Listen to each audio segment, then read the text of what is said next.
Ο βραδινός αέρας ήταν βαρύς στην County Road 35, μεταφέροντας τη γλυκιά μυρωδιά του χορταριού του Σεπτεμβρίου και τον μακρινό βρυχυθμό του κεραυνού.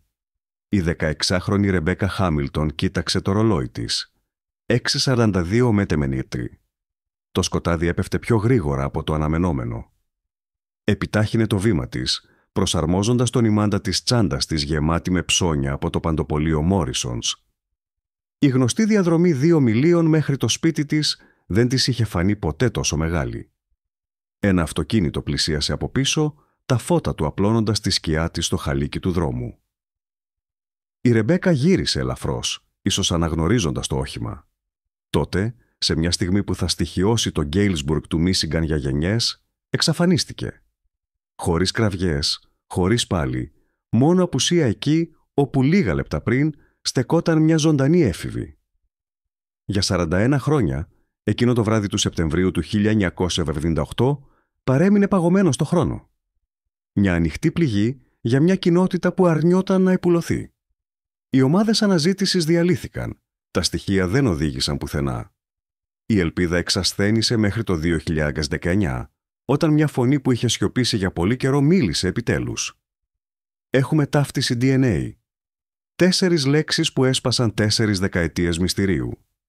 4 λέξεις που θα ανατρέψουν όχι μόνο την έρευνα, αλλά και τα ίδια τα θεμέλια της εμπιστοσύνης σε αυτή τη στενά δεμένη αγροτική κοινότητα, διότι ο άνδρας του οποίου ο γενετικός κώδικας βρέθηκε διατηρημένος σε αποδεικτικά στοιχεία που ήταν κλειδωμένα από το 1978, δεν ήταν κάποιος περιπλανόμενος ή γνωστός εγκληματίας. Ήταν ο Harold Jenkins, ο 68χρονος ιδιοκτήτης του Jenkins Hardware στην Main Street. Πρώην διάκονος της Εκκλησίας και προπονητής της Μικρής Λίγκας. Ο άνδρας που είχε βοηθήσει να οργανωθούν οι αρχικές ομάδες αναζήτησης της Ρεμπέκα. Ο άνδρας που στεκόταν δίπλα στους γονείς της στις ετήσιες αγρυπνίες μνήμης, προσφέροντας τους χαρτομάντιλα για τα δάκρυά τους.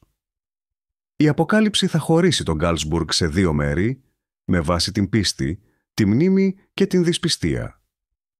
Πώς θα μπορούσε κάποιος να κρύψει τέτοια σκοτεινότητα πίσω από μια ζωή σεβαστής υπηρεσίας? Πόσες ζωές θα καταρρεύσουν κάτω από το βάρος αυτής της τρομερής αλήθειας? Πριν βυθιστούμε βαθύτερα σε αυτή τη συγκλονιστική υπόθεση, που αποδεικνύει ότι το κακό μερικές φορές φοράει τα πιο αξιόπιστα πρόσωπα της πόλης, αφιερώστε λίγο χρόνο για να πατήσετε το κουμπί εγγραφή. Αν σας συναρπάζει το πώς η σύγχρονη επιστήμη επιλύει τελικά μυστήρια δεκαετιών και φέρνει απροσδόκητη δικαιοσύνη, δεν θα θέλετε να χάσετε τις επερχόμενες ερευνές μας. Η Ρεμπέκα Λιν Χάμιλτον ήταν το είδος της έφηβης που γέμιζε τα δωμάτια με ενέργεια.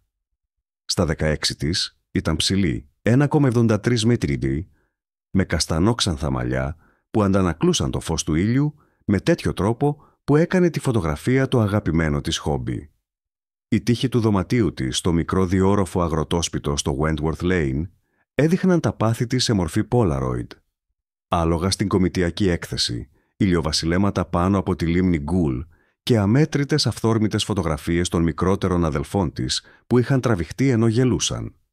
Η Μπέκα δεν περπατούσε ποτέ πουθενά. Πηδούσε, όπως θα έλεγε αργότερα η μητέρα της, Μάργαρετ, στους ερευνητές, με τη φωνή της να σπάει κατά τη διάρκεια των πρώτων συνεντεύξεων. Είχε τον τρόπο να κάνει όλους να νιώθουν ξεχωριστοί, σαν ότι έλεγες να ήταν το πιο σημαντικό πράγμα που είχε ακούσει ποτέ. Τον Σεπτέμβριο του 1978, η Ρεμπέκα ξεκινούσε την τρίτη της χρονιά στο Galesburg Augusta High School, με σχέδια που ξεπερνούσαν κατά πολύ τα όρια της κομιτείας Καλαμαζού. Το ημερολόγιό της, που βρέθηκε άθικτο στο γραφείο της μετά την εξαφάνισή της, περιείχε λεπτομερείς περιγραφές των ονείρων της να σπουδάσει φωτοδημοσιογραφία στο Michigan State University. Είχε αποταμιεύσει τα χρήματα που κέρδιζε από το babysitting σε ένα κουτί καφέ με την ετικέτα NYC Fund, αποφασισμένη να καταγράψει κάποια μέρα τη ζωή σε μια πόλη που για εκείνη υπήρχε μόνο στα περιοδικά και τις ταινίες. Η καθηγήτρια Αγγλικών της, Diane Lawson, περιέγραψε τη Ρεμπέκα ως στοχαστική αλλά ποτέ ντροπαλή. Η μαθήτρια που έθετε ερωτήσεις που οι άλλοι φοβόντουσαν να εκφράσουν. Η Ρεμπέκα έγραφε για την εφημερίδα του σχολείου, έπαιζε κλαρινέτο στην μπάντα και παρά ταύτα διατηρούσε άριστους βάθ. Αυτό το κορίτσι, Όπως έλεγε ο πατέρας της, ο Τόμας δεν σπαταλούσε ούτε ένα λεπτό της ημέρας. Η Πέμπτη, 14 Σεπτεμβρίου 1978, ξεκίνησε όπως κάθε άλλη σχολική μέρα. Το ξυπνητήρι της Ρεμπέκα χτύπησε στις 6:15 π.μ. Η μητέρα της θυμήθηκε ότι άκουσε τον ντους να τρέχει στις 6:20 και το γνωστό τρίξιμο της τρίτης σκάλας στις 6:45 όταν η Ρεμπέκα κατέβηκε για πρωινό. Έφαγε τόστ με μαρμελάδα φράουλα. Η Μάργαρετ Χάμιλτον κατέθεσε ότι ήταν ενθουσιασμένη επειδή εκείνη την ημέρα θα ανακοινώνονταν οι αρμοδιότητες της Επιτροπής του Ετήσιου Λευκόματος. Η Ρεμπέκα έφυγε για το σχολείο στις 7:10 π.μ. περπατώντας με τη γειτόνισσα της Σούζαν Φλέτσερ για να πάρουν το λεωφορείο στη γωνία. Τα αρχεία του σχολείου έπιβε. Η Σούζαν θυμήθηκε ότι η Ρεμπέκα ήταν ιδιαίτερα χαρούμενη στο μεσημεριανό γεύμα επειδή είχε διοριστεί υπεύθυνη φωτογραφίας για το ετήσιο λεύκομα. Μετά το τελευταίο κουδούνι, η Ρεμπέκα έμεινε για μια σύντομη συνάντηση της Επιτροπής του Ετήσιου Λευκόματος που τελείωσε στις 4:15 με αδυνατήσέτηση. Αντί να πάρει το τελευταίο λεωφορείο για το σπίτι, η Ρεμπέκα είπε στη Σούζαν ότι έπρεπε να πάει να αγοράσει τρόφιμα για τη μητέρα, η μαμά της είχε γρίπη και η Ρεμπέκα υποσχέθηκε να της αγοράσει σούπα και τζιντζεράλε. Ο Τόμας Χάμιλτον εξήγησε ότι αυτός ήταν ο λόγος για τον οποίο πήγε με τα πόδια στο Μόρισονς αντί να έρθει κατευθείαν στο σπίτι. Το βίντεο από την κάμερα ασφαλείας του Μόρισονς, με χαμηλή ανάλυση αλλά διατηρημένο ως αποδεικτικό στοιχείο, δείχνει τη Ρεμπέκα να μπαίνει στο κατάστημα στις 5:37 μα μη μας πρέτενετρέστη. Πέρασε 23 λεπτά ψωνίζοντας και πλήρωσε την ταμεία Ντόνα Μίξ με το ακριβές ποσό στις 6 υγειόμεμαστε μηνύματι. Η απόδειξη έδειχνε σούπα κοτόπουλου με ζυμαρικά Κάμπελς, 3 κονσέρβες, τζιντζεράλε Canada Dry, 2 μπουκάλια ψωμί, γάλα και μια σοκολάτα Χέρσις, που η Μάργαρετ σημείωσε αργότερα ότι ήταν πιθανώς το δώρο της για την υπηρεσία που της έκανε. Η Ρεμπέκα βγήκε από το Μόρισονς στις 6:03 με τη ματινέτη. Καταγράφηκε για τελευταία φορά από την κάμερα, καθώς προσάρμοζε τον μπλε αντιανεμικό της ενάντια στον δροσερό αέρα του απογεύματος. Η διαδρομή μέχρι το σπίτι θα έπρεπε να διαρκέσει περίπου 35-40 λεπτά.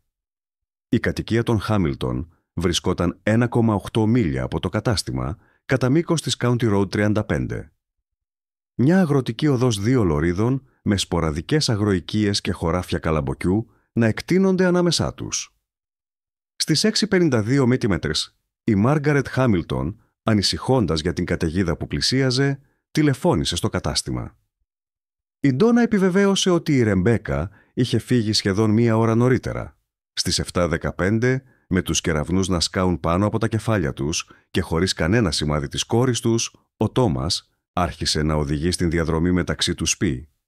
Στις 7:43 μήτραξή, βρήκε την τσάντα με τα ψώνια της σκορπισμένη στο πλάι της County Road 35, περίπου 1,2 μίλια από το Μόρισονς. Το κουτί με το γάλα είχε σπάσει, δημιουργώντας μια λευκή λακκούβα που ήδη διαλυόταν από τη βροχή. Η σοκολάτα παρέμενε άθικτη στη συσκευασία της. Η τσάντα από τζιν της Ρεμπέκα βρισκόταν κοντά, χωρίς να λείπει τίποτα. Το κλειδί του σπιτιού της 342, τα ψηλά της και η φωτογραφική μηχανή Kodak Kinetic της ήταν όλα στη θέση τους. Αλλά η Ρεμπέκα είχε εξαφανιστεί. Τι συνέβη εκείνη την συνηθισμένη στιγμή, καθώς το σούρουπο έπεφτε πάνω από τα γνωστά χωράφια, αναγνώρισε τον οδηγό του αυτοκινήτου που πλησίαζε ή την έπιασε εντελώς απροετοίμαστη. Πάλεψε, φώναξε. Το χωράφι με το καλαμπόκι ήταν ψηλό εκείνο το Σεπτέμβριο, έτοιμο για συγκομιδή. Σιωπηλοί μάρτυρες όσων συνέβησαν εκείνες τις κρίσιμες στιγμές. Η πιο ενοχλητική λεπτομέρεια προέκυψε λίγες μέρες αργότερα, όταν οι ερευνητές ανακάλυψαν μια μοναδική ανεπτυγμένη φωτογραφία από τη φωτογραφική μηχανή της Ρεμπέκα. Η τελευταία εικόνα που είχε τραβήξει, μέρος της πινακίδας ενός μπλε φορτηγού. Η φωτογραφία είχε προφανώς τραβηχτεί από το ύψος του ισχύου, σαν να είχε τραβηχτεί διακριτικά. Ήταν μια τυχαία φωτογραφική άσκηση μιας έφηβης. Ή μήπως κάποιο ένστικτο την είχε οθήσει να καταγράψει κάτι που την έκανε να νιώθει άβολα. Για 41 χρόνια, αυτή η ερώτηση βασάνιζε όλους όσους αγαπούσαν τη Ρεμπέκα Χάμιλτον. Έχω λοιπόν μια ερώτηση για όλους εσάς που παρακολουθείτε σήμερα. Από πού παρακολουθείτε? έχετε ζήσει ποτέ σε μια μικρή πόλη όπου όλοι γνωρίζουν όλους? Όπου ο ταμείας στο παντοπολείο ρωτάει για τη γρίπη της μαμάς σας χωρίς να του έχει πει ότι είναι άρρωστη. Σε κοινότητες όπως το Γκέιλσμπουργκ, τα μυστικά δεν έχουν που να κρυφτούν. Ή τουλάχιστον έτσι πίστευαν όλοι, μέχρι που η υπόθεση της Ρεμπέκα αποκάλυψε τη σκοτεινή πλευρά που κρύβεται κάτω από την επιφάνεια της οικειότητας μιας μικρής πόλης. Μέχρι τα μεσάνυχτα της 14ης Σεπτεμβρίου, η βροχή είχε μετατρέψει τον County Road 35 σε ένα λασπωμένο εμπόδιο για τους 12 αστυνομικούς και εθελοντές πυροσβέστες που σχημάτισαν την πρώτη ομάδα αναζήτησης. Ο σερίφης Raymond Collins έφτασε προσωπικά για να επιβλέψει τις επιχειρήσεις, φέρνοντας προβολής που δανείστηκε από το γήπεδο ποδοσφαίρου του γυμνασίου. Έψαξαν τα χωράφια με καλαμπόκι και τα αποχετευτικά κανάλια μέχρι τις 4 ηλικτάιζιο PM όταν η βροχή κατέστησε αδύνατες περαιτέρω προσπάθειες. «Γνωρίζαμε ότι οι πρώτες 24 ώρες ήταν κρίσιμες», δήλωσε αργότερα ο Collins στους δημοσιογράφους. Αλλά η καταιγίδα ξέπλυνε τα χνάρια και τα ίχνη από τα ελαστικά. Τα στοιχεία δεν θα ανακτηθούν ποτέ. Η αυγή έφτασε στις 15 Σεπτεμβρίου με 50 εθελοντές συγκεντρωμένους στο πάρκινγκ του Morrison's General Store. Ο Τόμας Χάμιλτον, με τη φωνή του να είναι βραχνή από το να φωνάζει το όνομα της κόρης του όλη τη νύχτα, απευθύνθηκε στο πλήθος. «Η Ρεμπέκα είναι έξυπνη. Είναι δυνατή. Θα πάλευε. Θα έτρεχε». Κάτι συνέβη που την εμπόδισε να γυρίσει στο σπίτι. Η αναζήτηση επεκτάθηκε σε 5 τετραγωνικά μίλια. Εθελοντές πιλότοι από το αεροδρόμιο του Καλαμαζού πραγματοποίησαν εναέριες έρευνες. Η πολιτιακή αστυνομία έφερε σκύλους ανίχνευσης που ακολούθησαν το άρωμα της Ρεμπέκα από τα διάσπαρτα τρόφιμα σε ένα σημείο 100 μέτρα ανατολικά, όπου το ίχνος τελείωσε απότομα, υποδηλώνοντας ότι την είχαν βάλει σε ένα όχημα. Μέχρι το μεσημέρι, οι ερευνητές είχαν εγκαταστήσει ένα κέντρο διοίκησης στο πυροσβεστικό σταθμό του Γκάλσμπουργκ. Η Λοχίας Πατρίσια Ντελάνο ορίστηκε ως επικεφαλής detective, η δεύτερη μόνο γυναίκα detective στην ιστορία του τμήματος. Η αρχική της αναφορά ανέφερε «Οι καταθέσεις των μαρτύρων περιέχουν ανησυχητικές ασυνέπειες που υποδηλώνουν είτε σύγχυση είτε σκόπιμη παραπλάνηση». Αυτές οι ασυνέπειες επικεντρώνονταν σε 3 βασικούς μάρτυρες. Η Ντόνα Μίξ, η ταμείας του Μόρισον, αρχικά δήλωσε ότι η Ρεμπέκα έφυγε μόνη της στις 6 με 3 με τη μετανέτε. Στη δεύτερη συνέντευξή της, ανέφερε ότι ο Χάρολντ Τζένκινς έφευγε καθώς η Ρεμπέκα πλήρωνε. Αντάλλαξαν χαιρετισμούς. Όταν ρωτήθηκε γιατί παρέλειψε αυτή τη λεπτομέρεια, η Μίξ φάνηκε ταραγμένη. «Δεν πίστευα ότι είχε σημασία. Ο Κίκο Τζένκινς ψωνίζει εδώ συνέχεια».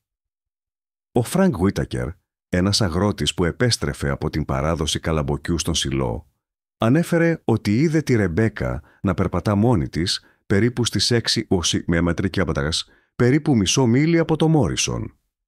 Κινιόταν με κανονικό ρυθμό, χωρίς βιασύνη και δεν φαινόταν αναστατωμένη. Ωστόσο, η σύζυγος του Γουίτακερ, που καθόταν στο κάθισμα του συνοδηγού, δεν μπόρεσε να επιβεβαιώσει την παρατήρηση, ισχυριζόμενη ότι κοιμόταν κατά τη διάρκεια αυτής της διαδρομής. Το πιο περίεργο ήταν η κατάθεση της Λία Τέρνμπουλ. Η 72χρονη ζούσε σε ένα αγρόκτημα ακριβώς απέναντι από το σημείο όπου βρέθηκαν τα αντικείμενα της Ρεμπέκα. Ανέφερε ότι άκουσε μια σύντομη έντονη κραυγή γύρω στις 6:40 με τα μένετες. Αλλά όταν κοίταξε από το παράθυρό της, δεν είδε τίποτα ασυνήθιστο, μόνο ένα μπλε φορτηγάκι που επιβράδυνε, πιθανώς λόγω της καταιγίδας. Όταν της έδειξαν το τμήμα της πινακίδας κυκλοφορίας από την τελευταία φωτογραφία της Ρεμπέκα, η Τέρνμπουλ δεν μπόρεσε να επιβεβαιώσει αν ταιριάζει με το φορτηγό που είχε δει. «Τα μάτια μου δεν είναι όπως παλιά», παραδέχτηκε. Το μπλε φορτηγάκι έγινε το πρώτο σταθερό στοιχείο της έρευνας. Στις 16 Σεπτεμβρίου, οι αστυνομικοί άρχισαν να καταγράφουν κάθε μπλε φορτηγάκι στην Κομιτεία Καλαμαζού, ένα εκπληκτικό αριθμό 212 οχημάτων. Ανακάλυψαν επίσης ότι ο Χάρολντ Τζένκινς, ο ιδιοκτήτης του καταστήματος σιδηρικών που φέρεται να είχε συναντήσει τη Ρεμπέκα στο Μόρισονς, οδηγούσε ένα μπλε Ford F-Casa του 1972. Όταν ρωτήθηκε, ο Τζένκινς επιβεβαίωσε ότι είχε δει τη Ρεμπέκα στο κατάστημα, αλλά δήλωσε ότι μετά είχε πάει κατευθείαν σε μια συνεδρίαση του Διοικητικού Συμβουλίου της Εκκλησίας. 5 πρεσβύτεροι της Εκκλησίας επιβεβαίωσαν την παρουσία του από τις 6 τρίμαση μεταμητρίστρους έως τις 8:15 μετά μεσαίαξτιου. Το φορτηγάκι του εξετάστηκε και επιστράφηκε μέσα σε λίγες ώρες, ένα από τα δεκάδες που ελέγχθηκαν εκείνες τις πρώτες μέρες. Το βράδυ της 16ης Σεπτεμβρίου, οι Χάμιλτον έκαναν την πρώτη τους έκκληση στην τηλεόραση. Ο τοπικός σταθμός WWMT μετέδωσε το δάκρυα στο πρόσωπο της Μάργαρετ στα σαλόνια όλου του Μίσιγκαν. «Κάποιος πήρε την κόρη μας. Κάποιος ξέρει που είναι. Παρακαλώ, αν ξέρετε οτιδήποτε, καλέστε την αστυνομία. Θέλουμε μόνο να γυρίσει σπίτι». Ο σταθμός έλαβε 157 πληροφορίες εκείνο το βράδυ. Οι αστυνομικοί τις εξέτασαν όλες. Ανακρίθηκαν τον πρώην φίλο της Ρεμπέκα, ο οποίος είχε αδειάσει στο άλοθη την προπόνηση ποδοσφαίρου με 30 μάρτυρες. Ανακρίθηκαν γνωστοί σεξουαλικοί εγκληματίες σε ακτίνα 50 μιλίων. Έψαξαν εγκαταλελειμμένες φάρμες, πηγάδια και κυνηγετικά καταλύματα. Τίποτα. Μέχρι τις 18 Σεπτεμβρίου, 4 ημέρες μετά την εξαφάνιση της Ρεμπέκα, οι ομάδες αναζήτησης είχαν μειωθεί. Τα εθνικά μέσα ενημέρωσης έφτασαν, αλλά έφυγαν γρήγορα όταν μια απαγωγή παιδιού στο Σικάγο απέσπασε την προσοχή. Ο Σερίφης Κόλινς ζήτησε βοήθεια από την αστυνομία της πολιτείας του Μίσιγκαν, η οποία ανέθεσε 2 επιπλέον detective, αλλά κατέληξε στο ίδιο αδιέξοδο. Για τους κατοίκους του Γκέιλσμπουργκ, η έλλειψη απαντήσεων γέννησε κάτι ύπουλο. Φόβο. Οι γονείς άρχισαν να πηγαίνουν τα παιδιά τους στις στάσεις των λεωφορείων. Το κατάστημα σιδηρικών εξαντλήθηκε από κλειδαριές ασφαλείας και κλειδαριές παραθύρων. Το γενικό κατάστημα του Μόρισον εγκατέστησε επιπλέον εξωτερικό φωτισμό και πρόσφερε συνοδεία στα αυτοκίνητα των πελατών. «Αυτή δεν είναι μια κοινότητα που κλειδώνει τις πόρτες της», είπε ο εδεσιμότατος Μάικλ Σίμονς στους ενορίτες του εκείνη την Κυριακή. «Αλλά το κακό μας επισκέφθηκε και δεν ξέρουμε που κρύβεται». Αυτό που η κοινότητα δεν ήξερε, δεν μπορούσε να φανταστεί, ήταν ότι το κακό δεν κρυβόταν καθόλου. Στεκόταν δίπλα τους στα στασίδια της εκκλησίας, παρευρισκόταν στις συνεδριάσεις του Δήμου για τη βελτίωση των μέτρων ασφαλείας και μάλιστα προσφερόταν εθελοντικά για τις ομάδες αναζήτησης. Κοιτάζοντας τα στοιχεία που έχουμε καλύψει μέχρι τώρα, τα διασκορπισμένα τρόφιμα, το απότομο τέλος του ίχνους της μυρωδιάς, το μυστηριώδες μπλε φορτηγάκι και την τελευταία φωτογραφία που τράβηξε η Ρεμπέκα. Τι πιστεύετε ότι συνέβη στην County Road 35 εκείνο το βράδυ του Σεπτεμβρίου? Η αλήθεια θα παρέμενε κρυμμένη για 41 χρόνια, αλλά τα στοιχεία ήταν ήδη εκεί, κρυμμένα σε κοινή θέα. Μέχρι τον Δεκέμβριο του 1978, το πρόσωπο της Ρεμπέκα Χάμιλτον δεν εμφανιζόταν πλέον στις βραδινές ειδήσεις. Οι αφίσες με την αγνοούμενη που κάποτε κάλυπταν κάθε βιτρίνα στο Γκέιλσμπουργκ είχαν ξεθοριάσει, οι άκρες τους είχαν κυρτωθεί προς τα μέσα και το χαμόγελό της είχε ξεθοριάσει κάτω από τον χειμερινό ήλιο του Μίσιγκαν. Η έρευνα που κάποτε απασχολούσε 20 αστυνομικούς είχε συρρικνωθεί σε ένα μόνο ντουλάπι αρχιοθέτησης στο γραφείο του Detective Delano, μια υπόθεση που επίσημα χαρακτηριζόταν ως ανοιχτή αλλά ανενεργή. «Είναι σαν να εξατμίστηκε», είπε ο Τόμας Χάμιλτον στην Καλαμαζού Γκαζέτ σε ένα άρθρο αναδρομής ενός έτους που ήταν θαμμένο στη σελίδα 7. «Αλλά κάποιος ξέρει. Κάποιος κουβαλάει αυτό το μυστικό εδώ και 1 χρόνο». Οι Χάμιλτον αρνήθηκαν να μιλήσουν για φόνο ή απαγωγή, πάντα για εξαφάνιση. Διατήρησαν το υπνοδωμάτιο της Ρεμπέκα, ακριβώς όπως το άφησε εκείνο το πρωί της Πέμπτης, με τα μαθήματά της ακόμα ανοιχτά στο γραφείο της, ένα μισοδιαβασμένο αντίτυπο του Μεγάλου Γκάτσμπι, με σκισμένη γωνία στη σελίδα 87. Η Μάργαρετ το ξεσκόνιζε κάθε εβδομάδα, σαν η κόρη της να μπορούσε να επιστρέψει ανα πάσα στιγμή για να παραπονεθεί ότι κάποιος άγγιξε τα πράγματά της. Στις αρχές της δεκαετίας του 1980, η υπόθεση αναδυόταν σποραδικά. Όταν παρόμοιες εξαφανίσεις συνέβαιναν σε γειτονικές κομιτείες, οι ερευνητές επανεξέταζαν εν συντομία τον φάκελο της Ρεμπέκα, αναζητώντας συνδέσεις που δεν υλοποιήθηκαν ποτέ. Ένας κρατούμενος στη φυλακή του Τζάκσον ισχυρίστηκε ότι γνώριζε πού βρισκόταν το 1982, αλλά η ομολογία αποδείχθηκε ψευδής ένα τέχνασμα για να μειωθεί η ποινή του. Κάθε ψευδής πληροφορία είναι σαν να την χάνουμε ξανά. Η Μάργαρετ ομολόγησε στην αδελφή της, σε μια επιστολή με ημερομηνία 1983, που βρέθηκε αργότερα ανάμεσα στα οικογενειακά έγγραφα, αλλά η άγνοια είναι χειρότερη από οποιαδήποτε αλήθεια. Μέχρι την 5η επέτειο το 1983, η Ρεμπέκα θα ήταν 21 ετών, απόφοιτη κολεγίου, ίσως ξεκινώντας την καριέρα της στη φωτοδημοσιογραφία. Ανταυτού, η τάξη αποφοίτησής της από το Λύκειο άφησε μια άδεια καρέκλα στην τελετή, καλυμμένη με το σακάκι της μπάντας. Την ίδια χρονιά, ο Τόμας Χάμιλτον ίδρυσε την υποτροφία Rebecca Hamilton Memorial Scholarship για επίδοξους φωτογράφους. Η πρώτη εκδήλωση για τη συγκέντρωση χρημάτων, ένα δείπνο με σπαγκέτι στο πυροσβεστικό σταθμό του Γκέιλσμπουργκ, προσέλκυσε πάνω από 300 άτομα. Ο Χάρολντ Τζένκινς δώρισε προμήθειες από το κατάστημα σιδηρικών του και ανέλαβε τον ρόλο του τελετάρχη.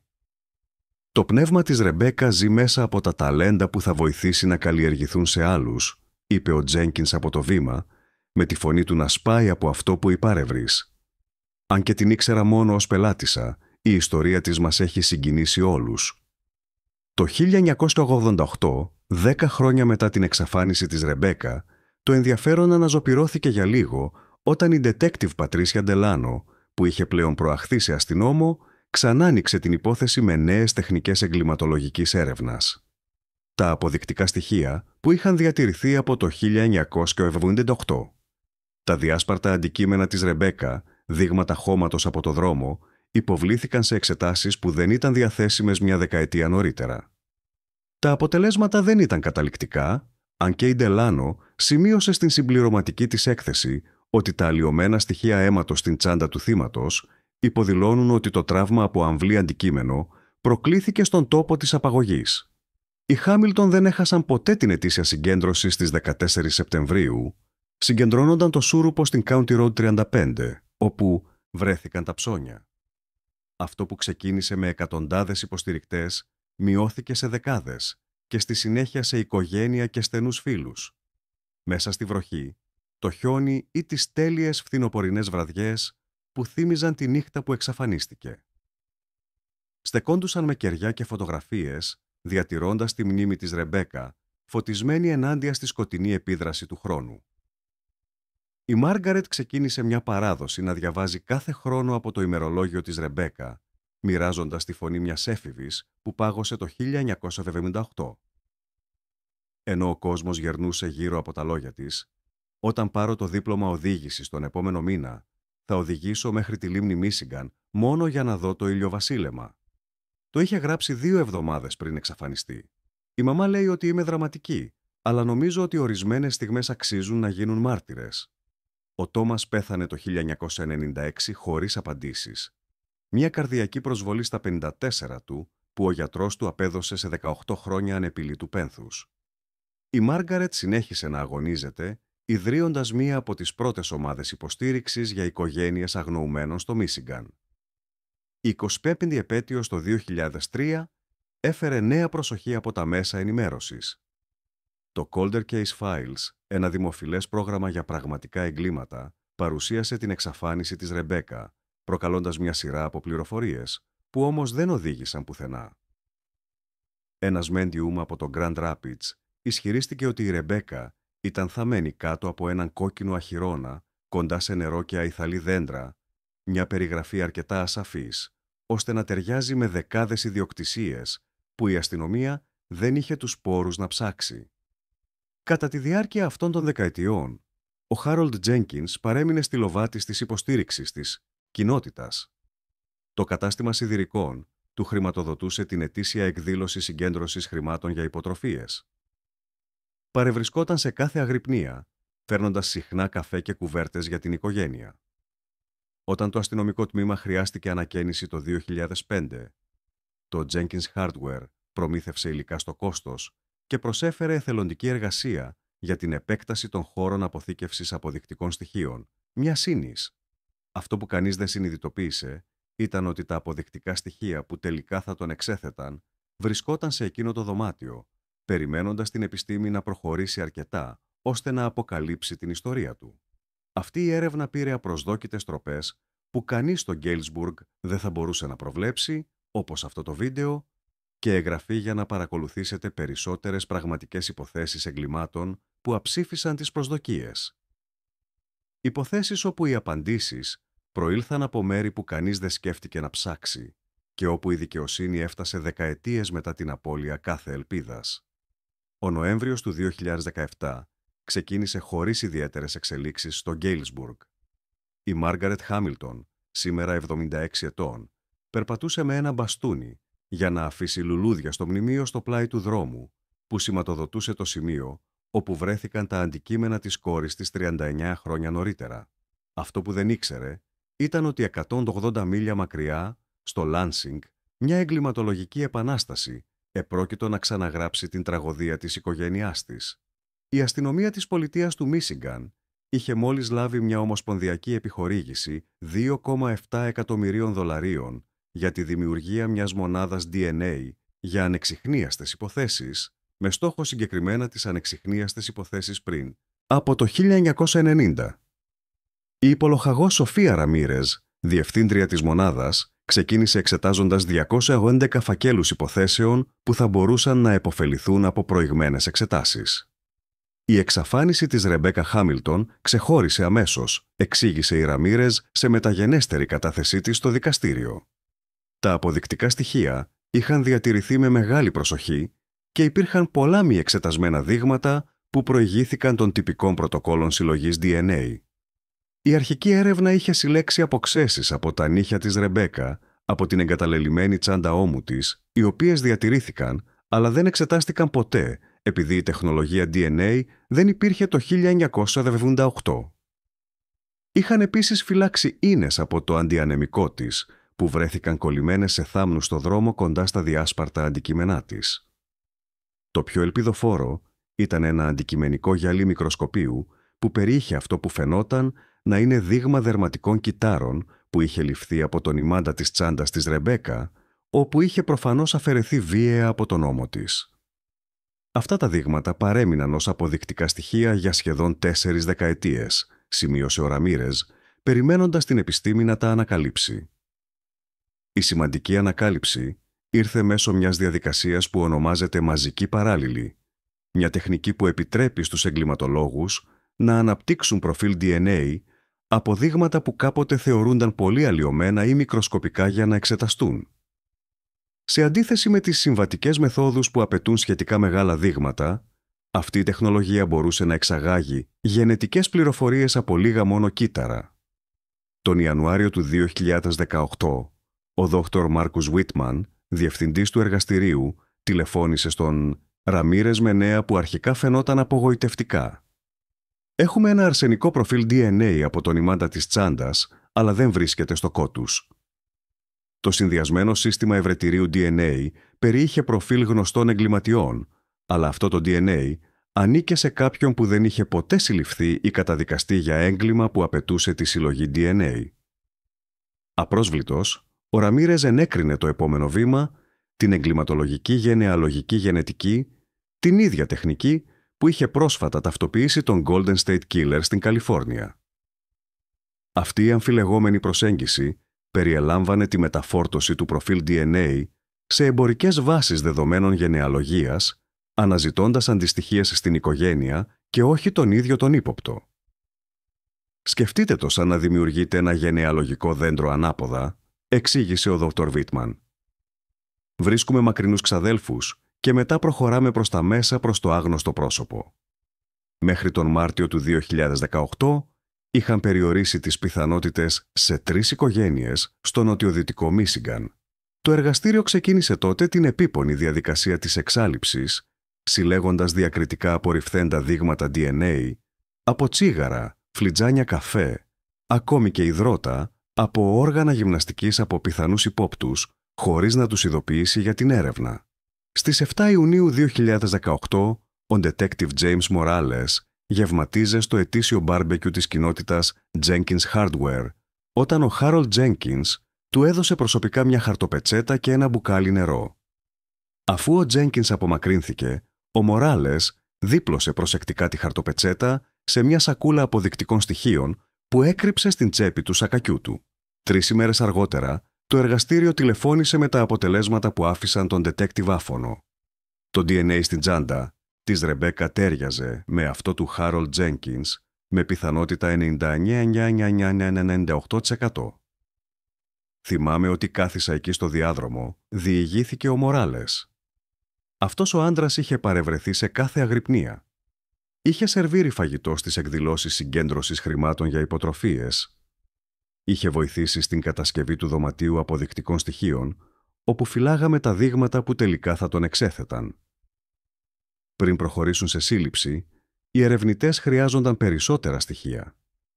Απέκτησαν ένταλμα για να θέσουν τον Τζένκινς υπό παρακολούθηση, συλλέγοντας επιπλέον δείγματα DNA από τα σκουπίδια του και τις επισκέψεις του σε εστιατόρια, τα οποία επιβεβαίωσαν την αρχική ταύτιση.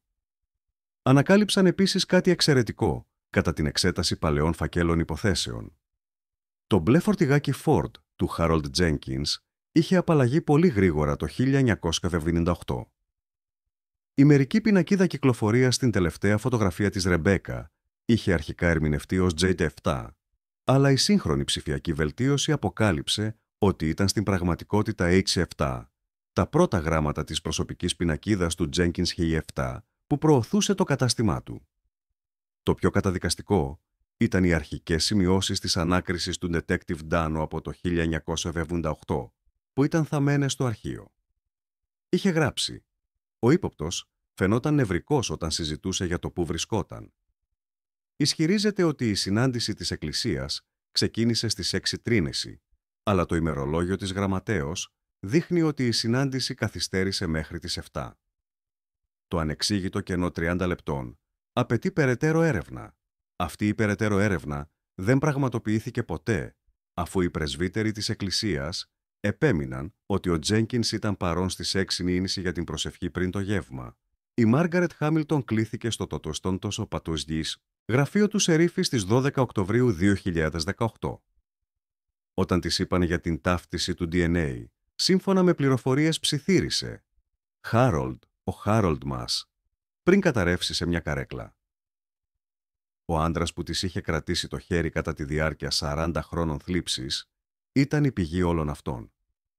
Για τους ερευνητές, η πιο αναστατωτική αποκάλυψη δεν είχε έρθει ακόμα. Αυτό που ανακάλυψαν στο υπόγειο του Τζένκινς κατά την εκτέλεση του εντάλματος έρευνας θα απαντούσε στο ερώτημα που βασάνιζε το Γκέιλσμπουργκ από το 1978. Τι συνέβη στη Ρεμπέκα Χάμιλτον? Τι ώρα είναι εκεί που παρακολουθείτε? Οι βραδινές εκπομπές με ιστορίες εγκλημάτων έχουν διαφορετικό αντίκτυπο, ειδικά όταν αποκαλύπτουν πως κάποιος μπόρεσε να κρυφτεί σε κοινή θέα για δεκαετίες. Παρακολουθούσαν αγρυπνίες για ένα θύμα του οποίου μόνο αυτοί γνώριζαν τη μοίρα. Το σκοτάδι έξω από το παράθυρό σας αυτή τη στιγμή μπορεί να αντικατοπτρίζει το σκοτάδι που οι ερευνητές αποκάλυψαν στην φαινομενικά συνηθισμένη ζωή του Harold Jenkins. Ο Harold Edward Jenkins ήταν η επιτομή της επιτυχίας σε μια μικρή πόλη.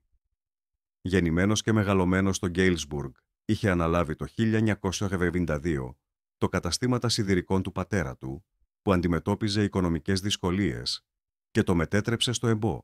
Στα 68 του, τα γκρίζα μαλλιά και τα γυαλιά με μεταλλικό σκελετό συμπλήρωναν την εικόνα του αξιόπιστου, έμπιστου επιχειρηματία που θυμόταν το όνομα κάθε πελάτη και την προτιμόμενη μάρκα χρωμάτων του. «Ο κύριος Τζένκινς μου έδωσε την πρώτη μου δουλειά στα 16», είπε ο Μάικλ Ντόνοβαν, που σήμερα είναι 42 ετών. Δίδαξε στους μισούς άντρες της πόλης πώς να αλλάζουν μια βρύση ή να κρεμάνε γυψοσανίδες.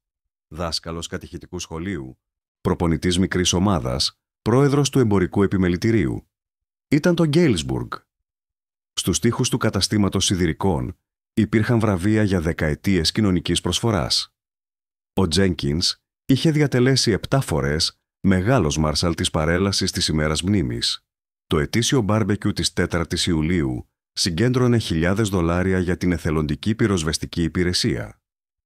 Όταν οι πλημμύρες κατέστρεψαν το κέντρο της πόλης το 1986, το Jenkins Hardware παρήχε δωρεάν προμήθειες για την ανοικοδόμηση και παρέμεινε ανοιχτό 24 ώρες μέχρι να αποκατασταθεί η ηλεκτροδότηση σε όλα τα σπίτια.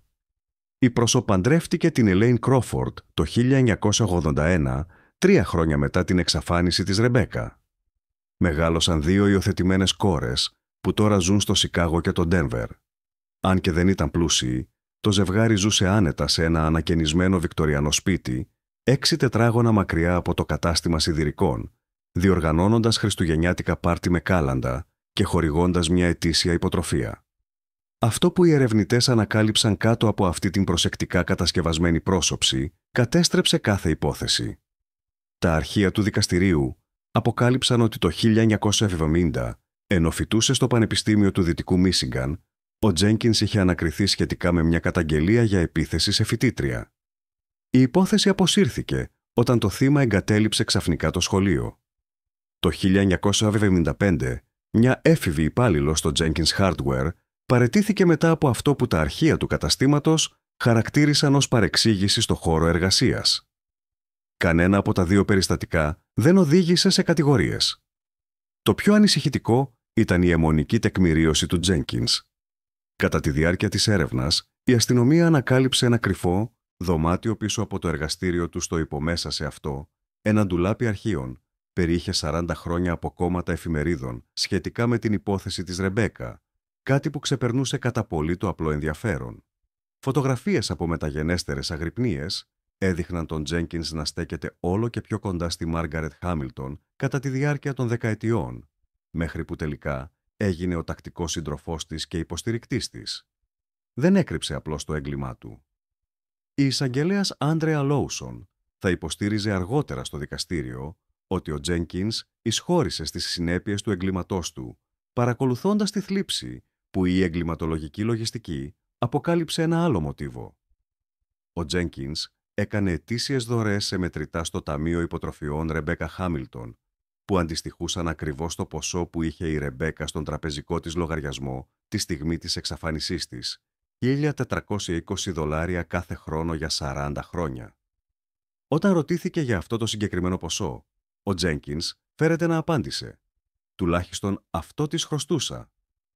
Στις 7 Νοεμβρίου 2018, στις 9:17 p.m., ο Detective Morales μπήκε στο Jenkins Hardware με 4 αστυνομικούς. Οι κάμερες ασφαλείας κατέγραψαν τη στιγμή.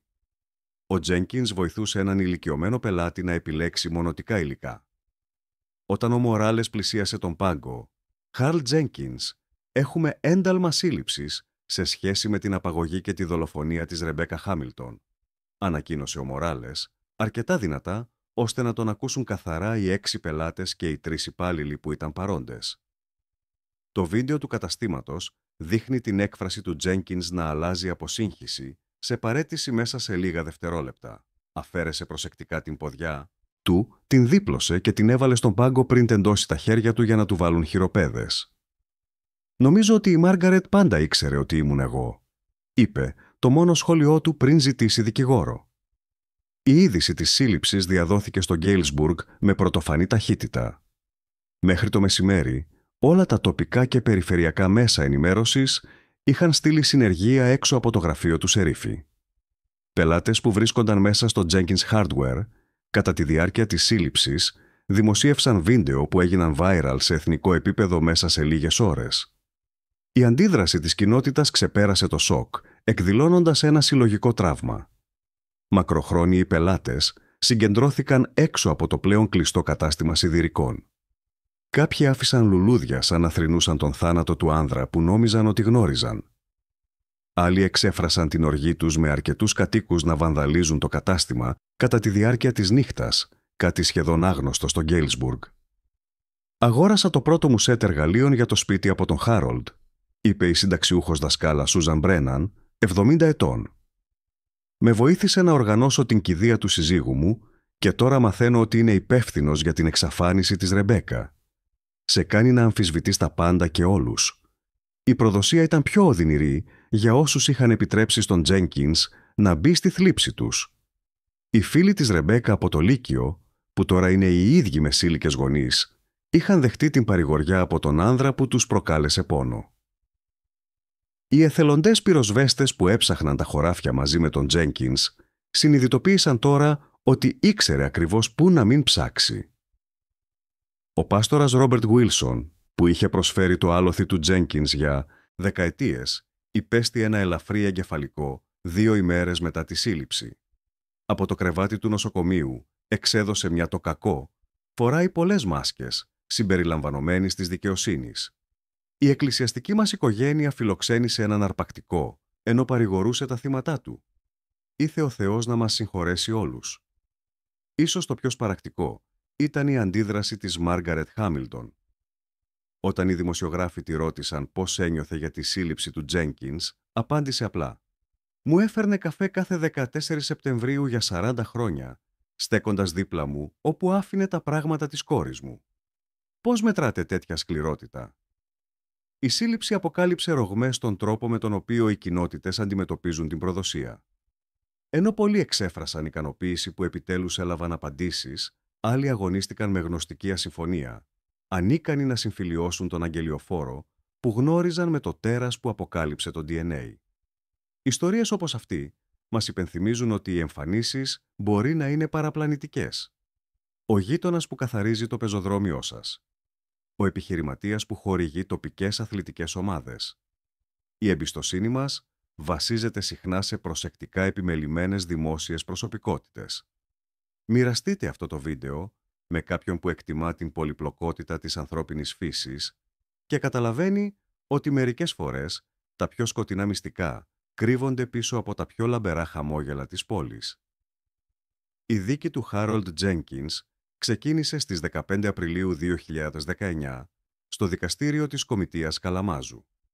Η μικρή πόλη του Γκέιλσμπουργκ σχεδόν έκλεισε, καθώς οι κάτοικοι γέμισαν την αίθουσα, τις αίθουσες υπερχείλησης και τα σκαλιά του δικαστηρίου. Για 6 συνεχόμενες ημέρες, ζωντανές, ειδήσεις μετέδωσαν αυτό που πολλοί αποκάλεσαν τη δίκη του αιώνα στο Μίσιγκαν. Η εισαγγελέας Ανδρέα Λόσον παρουσίασε ένα λεπτομερές χρονοδιάγραμμα που καταρτίστηκε με τη βοήθεια σύγχρονων μεθόδων εγκληματολογικής έρευνας και αποδεικτικών στοιχείων που ανασύρθηκαν από το 1978. Στο υπόγειο του βικτοριανού σπιτιού του Τζένκινς βρέθηκαν η φοιτητική ταυτότητα της Ρεμπέκα και αρκετές φωτογραφίες από την κάμερά της, τρόπαια που φυλάσσονταν για 4 δεκαετίες. Η ανάλυση του εδάφους έδειξε ότι η σκόνη από την ιδιοκτησία του Τζένκινς τέριαζε με δείγματα που είχαν διατηρηθεί από τα παπούτσια της Ρεμπέκα. Τα τηλεφωνικά αρχεία αποκάλυψαν ότι είχε καλέσει επανειλημμένα στο σπίτι των Χάμιλτον τις ημέρες μετά την εξαφάνισή της, φαινομενικά για να ενημερώ.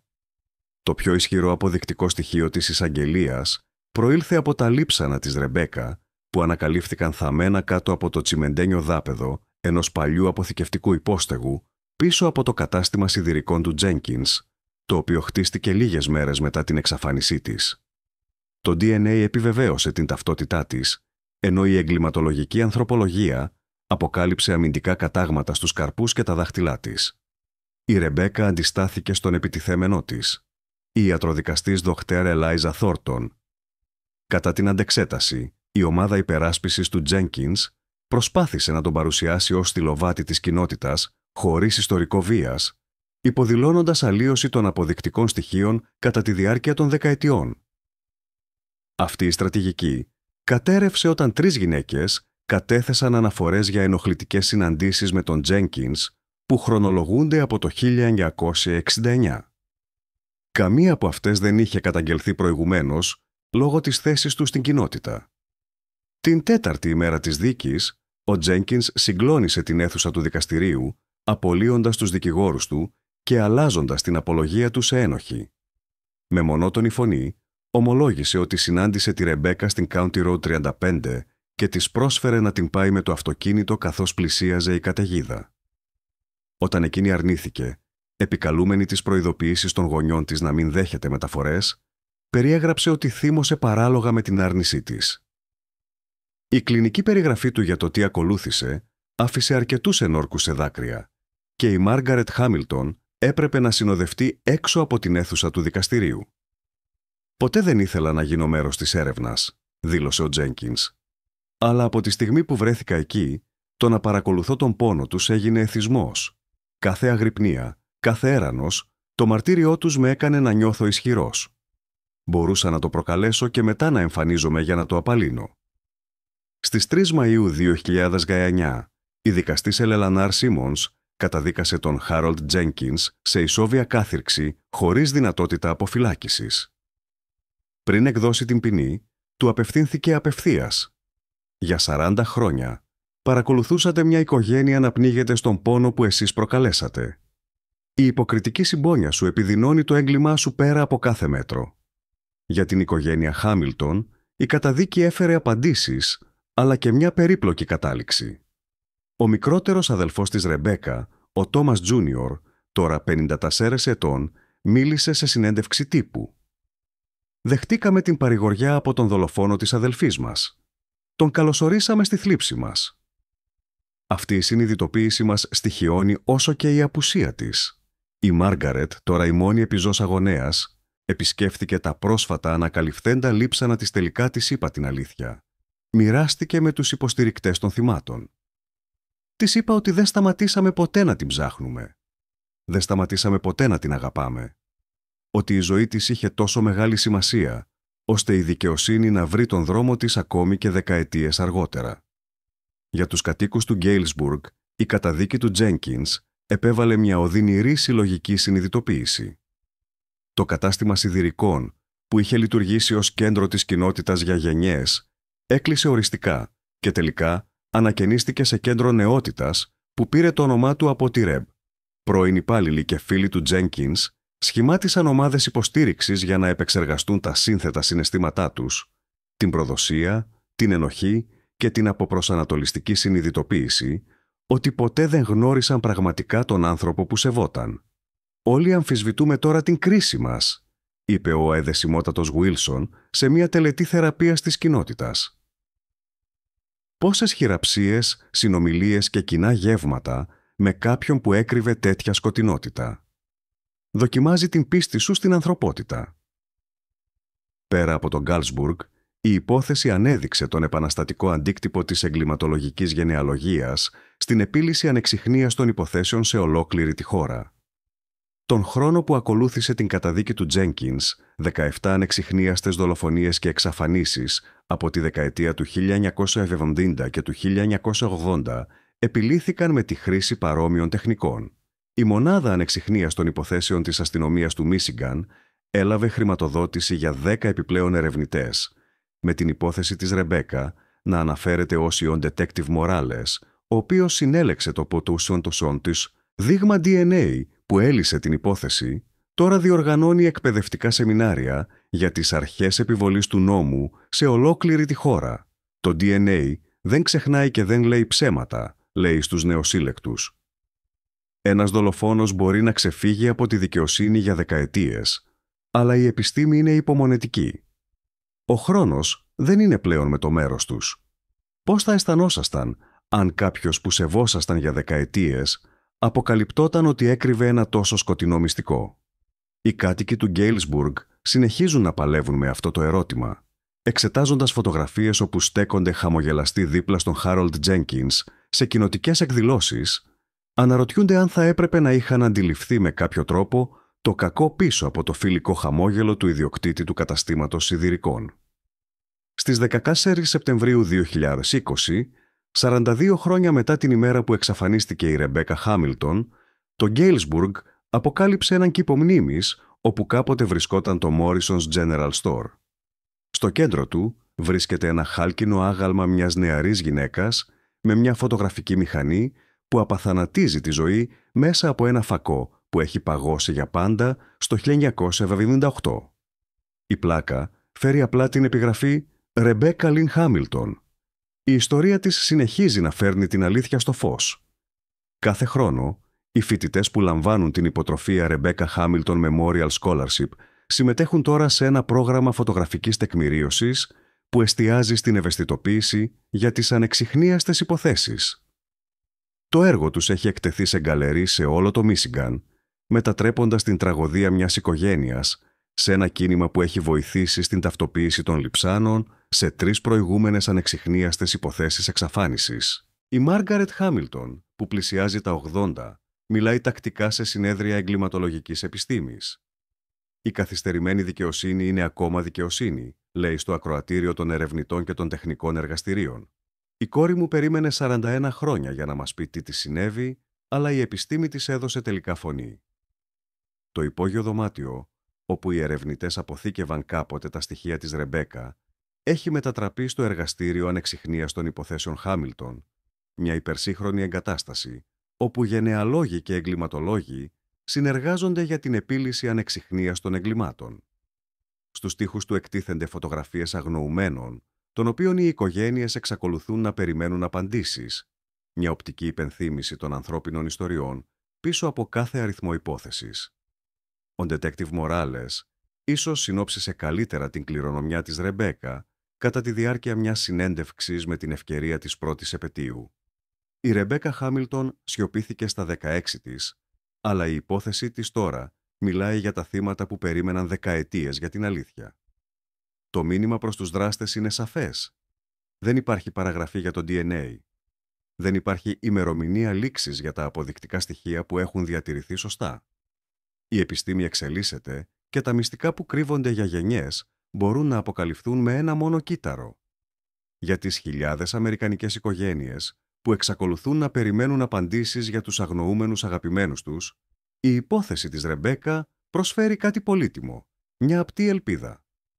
Κάθε ανεξιχνίαστη υπόθεση που επιλύεται μέσω της εγκληματολογικής γενεαλογίας επικυρώνει την άρνησή τους να ξεχάσουν, να προχωρήσουν, να αποδεχθούν το μυστήριο ως το τελικό κεφάλαιο.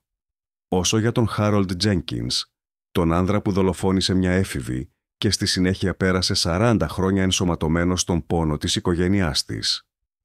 Εκτείει την ισόβια ποινή του σε απομόνωση. Το όνομα του ξεθοριάζει από τη μνήμη του Γκάλσμπουργκ, ενώ αυτό της Ρεμπέκα γίνεται όλο και πιο ζωντανό με την Πάρο. Η ιστορία της μας υπενθυμίζει ότι η δικαιοσύνη δεν έχει χρονοδιάγραμμα. Ότι τα αποδεικτικά στοιχεία ψιθυρίζουν την αλήθεια μέσα από δεκαετίες. Ότι η επιστήμη μπορεί να γεφυρώσει το χάσμα μεταξύ αυτού που χάθηκε και αυτού που μπορεί ακόμα να βρεθεί. Για περισσότερες ιστορίες σχετικά με ανεξιχνίαστες υποθέσεις που λύθηκαν μέσω εγκληματολογικών ανακαλύψεων, εγγραφείτε στο κανάλι μας και πατήστε το κουμπί ειδοποιήσεων. Επειδή κάθε ανεξιχνίαστη εξαφάνιση αξίζει προσοχή, κάθε οικογένεια αξίζει απαντήσεις και κάθε θύμα αξίζει να γραφτεί το τελικό κεφάλαιο της ιστορίας του, ανεξάρτητα από το πόσα χρόνια θα χρειαστούν.